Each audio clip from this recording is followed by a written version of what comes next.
Malah nampak mengkristal di kalangan masyarakat adalah siso-siso kepercayaan asli yang dikatakan animisme, saumpama tahayul dan pengaruh arwah nenek moyang maupun keberadaan makhluk-makhluk alwi semacam orang sibunian, sigu lambai dan hantu-hantu.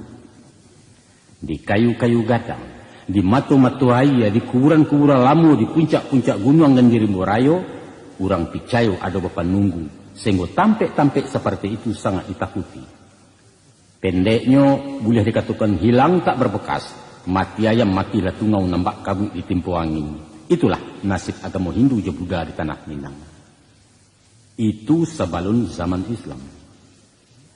Sesudah kehadiran Islam, pernah pula diperkenalkan agama Nasrani yang dibawa zending-zending penjajah barat.